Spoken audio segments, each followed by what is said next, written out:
रोज़ों में जिस बेसिक चीज़ से मना किया गया है, हमने रोज़े उसी चीज़ के बारे में बना दिए। We've made it all about food.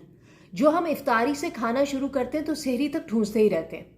जब 2016 में जापानीज बायोलॉजिस्ट योशिनोरी ओसुमी को मेडिसिन का नोबेल इनाम दिया गया तो पाकिस्तान में लोगों ने हंगामा कर दिया कि देखा, इस्लाम ने ये बात 1400 साल पहले ही बता दी थी।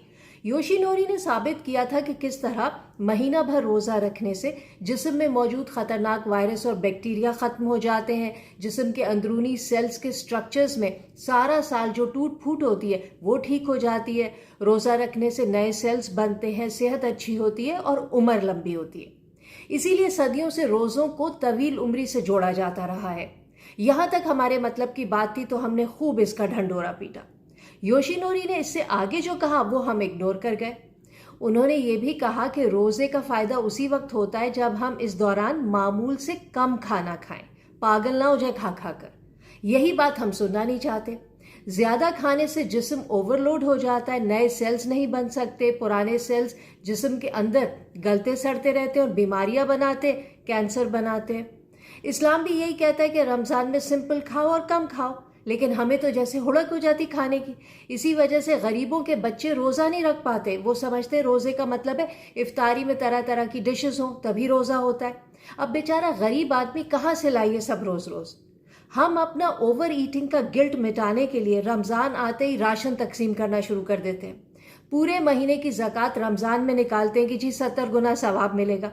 इससे फिर राशन बांटते। ये नहीं सोचते कि जिसे राशन दे रहे हैं उसे बाकी 11 महीने भी भूख लगती है। वैसे तो ज़कात पूरे साल में कभी भी निकाली जा सकती है, लेकिन जो लोग रमज़ान में ही निकालना चाहते हैं वो निकालें, बस इसे पूरे साल पर स्प्रेड कर दें। इसी सवाब के चक्कर में ये नैरेटिव भी बनाया गया है कि रमज़ान में खर्चा बढ़ जाता है, इसलिए गरीबों में राशन तकसीम किया जाता है। हालांकि देखा जाए तो रमज़ान में बावर्ची खाने का खर्चा ना बढ़ना चाहिए ना कम होना चाहिए। सहरी में नाश्ता और इफ्तारी में खाना। खर्चा तो उस वक्त बढ़ेगा जब सहरी और इफ्तारी को लोग दावत समझेंगे, पार्टी समझेंगे। रमज़ान का महीना ओवर ईटिंग का नहीं, अंडर ईटिंग का महीना है, मामूल से कम खाने का महीना है। तभी इसका जिस्मानी, ज़हनी और रूहानी फ़ायदा है। इस्लाम तो रोजमर्रा के लिए भी कहता है कि खाने बैठो तो 1/3 पेट खाली रखो। रोजा सिखाता है कि भूख क्या होती है। जब हमें पता ही नहीं होगा कि खाली पेट इंसान को कितना मजबूर बना देता है, तब इंसानियत का एहसास ही खत्म होना शुरू हो जाता है। इसीलिए आप देखेंगे कि खाते पीते लोगों को ही रमजान में ज्यादा गुस्सा आता है। गरीब आदमी को रमजान में गुस्सा नहीं आता, उसे खाना स्किप करने की, आधा पेट खाने की आदत होती है। इस ओवर ईटिंग की वजह से पूरी दुनिया में, सिर्फ पाकिस्तान में रमजान के दौरान खाने पीने की चीजें महंगी कर दी जाती हैं। गरीब और कहीं का नहीं रहता।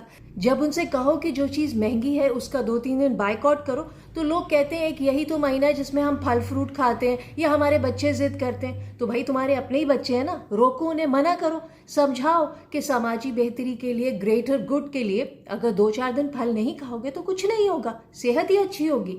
फिर ये कि रमज़ान में ये लोग जो घरों और फैक्ट्रियों के बाहर कतारें लगवा कर लोगों को राशन बांटते हैं, ये सिर्फ गरीबों को छोटा करने की कोशिश है कि देखो हम कितने बड़े हैं और तुम इतने छोटे कि हमारे घरों या फैक्ट्रियों के आगे लाइन लगाने पर मजबूर हो।